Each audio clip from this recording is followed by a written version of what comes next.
Today, BJP MP of the Rajya Sabha, Harnath Singh, demanded that the Places of Worship Act 1991 should be repealed. He claimed that it's a violation of the rights and secularism as a principle which is enshrined in the Constitution. Harnath Singh will be joining me shortly, but first up, let's listen in to what he said in the Rajya Sabha today. महोदय, इस कानून का स्पष्ट अर्थ यह है कि विदेशी आक्रांताओं द्वारा तलवार की नोक पर ज्ञानवापी और भगवान श्री कृष्ण की जन्मभूमि सहित अन्य पूजा स्थलों पर जो बलात् कब्जा किया गया, उसे विगत सरकार द्वारा कानूनी रूप से सही ठहरा दिया गया है। मान्यवर, यह कानून मर्यादा पुरुषोत्तम राम और भगवान श्री कृष्ण के मध्य भेदभाव पैदा करता है, जबकि दोनों ही भगवान विष्णु के अवतार हैं। And let me go straight to the Member of Parliament who's joining us live on NDTV. Harnath Singh ji, thank you so much for speaking to NDTV. आपने आज राज्यसभा में प्लेसेस ऑफ वर्शिप एक्ट को abolish करने की बात कही है। ये जो आपका बयान आया है बहुत ही विवादित है। मुझे जानना है कि आप इस बात आप हटाने की क्यों बात कर रहे हैं? देखिए, ऐसा है कि आज़ादी के बाद से लेकर के आज तक कांग्रेस ने हमेशा हिंदू विरोधी काम किए हैं और दर्जनों ऐसे कानून बनाए हैं जिससे कि हिंदुओं का मान, सम्मान, स्वाभिमान नीचा होता है। और दूसरे, कांग्रेस ने चंद वोटों को प्राप्त करने के लिए हिंदू और मुसलमानों में तफरका डालने की कोशिश की है, दूरियां बढ़ाने की कोशिश की है। तो इसी कड़ी में जो पूजा स्थल 1991 ये कानून बनाया गया, यह कानून पूरी तरीके से अतार्किक है, असंवैधानिक है और इसमें मनमानापन है। इस कानून में कहा गया है कि पूजा स्थलों की जो स्थिति 15 अगस्त 1947 को थी, उसमें भगवान राम की जन्मभूमि अयोध्या छोड़कर बाकी शेष जितने भी पूजा स्थल हैं उनकी स्थिति वही रहेगी, यानी किसी प्रकार का कोई बदलाव नहीं किया जाएगा। इसका अर्थ यह है कि जो विदेशी आक्रांताओं ने लाखों की संख्याओं में मंदिरों को तोड़ा और इस देश के हिंदू समाज के मान, सम्मान, स्वाभिमान को तोड़ने की कोशिश किया, उस पर कानूनी एक स्वीकृति बना दी इस कानून को बना करके। और ये कानून जो है संविधान में जो हमको समानता और निरपेक्षता की, धर्मनिरपेक्षता की जो सिद्धांतों का ये कानून उल्लंघन करता है, जो संविधान की प्रस्तावना के मिलाकर के और संरचना को मिलाकर के उसके विपरीत है। इस कानून में ये कहा गया है यदि कोई भी कानून यदि इस कानून को तोड़ता है कोई व्यक्ति, तो उसको 1 साल से लेकर 3 साल तक की सजा दी जाएगी और उस पर जुर्माना किया जाएगा। इस कानून में यह भी प्राविधान है कि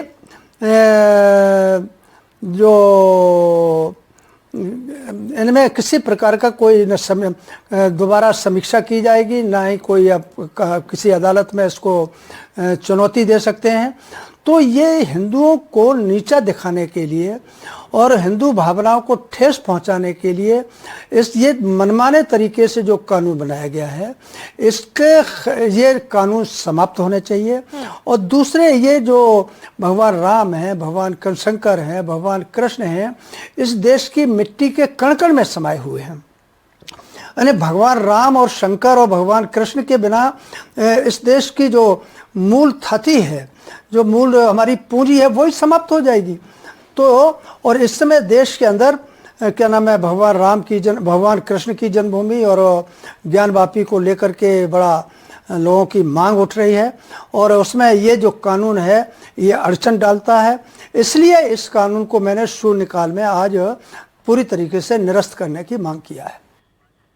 जी, लेकिन मेरा सवाल आपसे ये है कि प्रधानमंत्री नरेंद्र मोदी सबका साथ, सबका विकास की बात करते हैं, लेकिन आप एक तरह से बांटने की कोशिश हो रही है। इस तरह के अगर आप कानून की बात कर रहे हैं तो क्या कोई एजेंडा है? चुनाव से पहले इस समाज को बांटने की कोई कोशिश कर रहे हैं, यही आपके विरोधी दल बोल रहे हैं?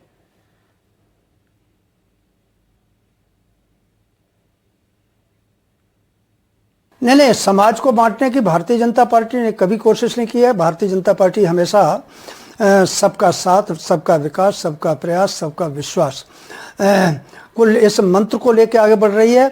और पिछले 9 वर्षों के हमारे पार्टी के चित्र, चरित्र, चाल, चेहरे ने और आदरणीय मोदी जी ने अपने चिंतन और कर्तृत्व से ये सिद्ध कर दिया है कि मोदी जी और भारतीय जनता पार्टी की सरकार 140 करोड़ के नागरिकों के हितों के लिए काम कर रही है। ये काम तो केवल कांग्रेस, इस देश के जो विरोधी दल हैं वो काम करते हैं।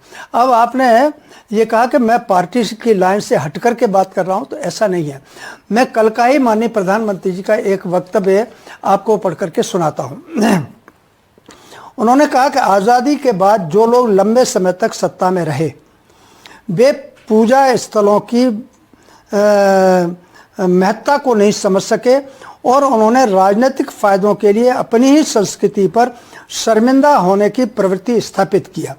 और उन्होंने कहा कि कोई भी देश अपने अतीत को भूलकर एवं मिटाकर और अपनी जड़ों को काटकर प्रगति नहीं कर सकता।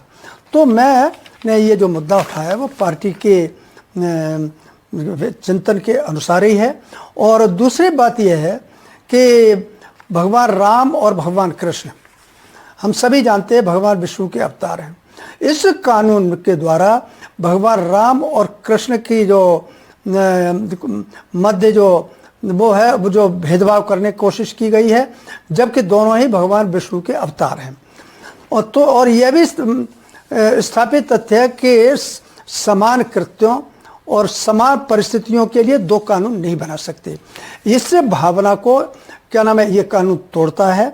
इसलिए ये उपासना स्थल जो कानून है ये सामाजिक सद्भाव को, सांप्रदायिक सद्भाव को तोड़ने वाला है। तो देश के अंदर एक नई संस्कृति खड़ा करने के लिए नया क्या नाम है, एक माहौल बनाने के लिए इस कानून को मैंने समाप्त करने की मांग किया है। लेकिन जब राम जन्मभूमि का फैसला आया था तो सुप्रीम कोर्ट ने साफ तौर पर यही कहा था कि ये मुद्दा अयोध्या का इशू ही पर खत्म हो जाएगा और फिर इस तरह का मंदिर मस्जिद विवाद आगे नहीं उठेगा। तो आप ये इशू अभी क्यों उठा रहे हैं? देखिए, ये उसका नाम सुप्रीम कोर्ट तो जो इन्होंने पूजा स्थल 1991 बनाया उसी के अनुरूप, तो उसी कानून के हिसाब से तो वो बोलेगा, उसके इतर तो बोल नहीं सकता।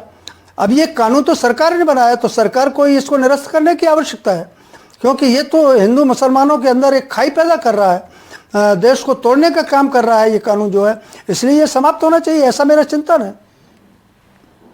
तो ये जो कानून बनाया है ये पूरी तरीके से इसमें मनमानापन है, अतार्किक है, असंवैधानिक है। ये जितनी जल्दी समाप्त हो जाएगा उतनी जल्दी देश के अंदर एक नया माहौल खड़ा होगा। दूसरी बात इसी से जुड़ी हुई है कि मैं अपने मुस्लिम भाइयों से भी अपील करना चाहता हूँ कि उनके पूर्वज भगवान राम और भगवान कृष्ण थे, उनकी धमनियों में भगवान राम और कृष्ण का ही क्या नाम है रक्त दौड़ रहा है। तो अपने पुरखों के प्रति श्रद्धा भाव और आदर भाव प्रकट करना ये हमारा, आपका, उनका सबका दायित्व बनता है।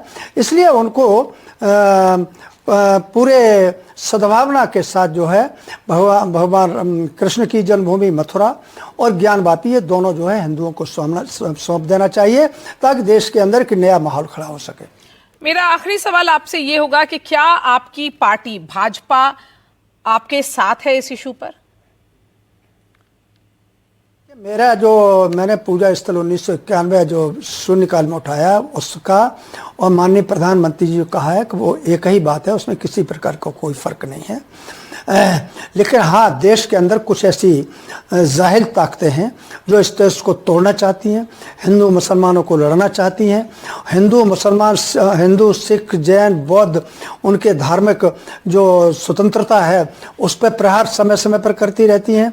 और दुर्भाग्य की बात यह कि मुस्लिम समाज के अंदर भी आज़ादी के बाद से लेकर आज तक जितने भी धार्मिक, राजनीतिक, सामाजिक नेता रहे, उन्होंने भी मुसलमानों की जो मूलभूत समस्याएं हैं, गरीबी है, क्या नाम है, अशिक्षा है, बेरोजगारी है, कुपोषण है, इन मूलभूत समस्याओं को इन्होंने कभी नहीं उठाया। केवल उनकी भावनाओं को उभार करके क्या नाम है, हिंदू मुसलमानों को लड़ाने का इन्होंने कुचक्र रचा, इसके अतिरिक्त कुछ नहीं कहा। All right. इसलिए मैं सामान्य मुस्लिम भाइयों से अपील करता हूं कि वो इस प्रकार के जो तत्व हैं, इस प्रकार की ताकतें हैं, उनके खेल को समझें और एक नए भारत के नए निर्माण में सबके साथ खड़े All हों। right. Thank you so much for joining us.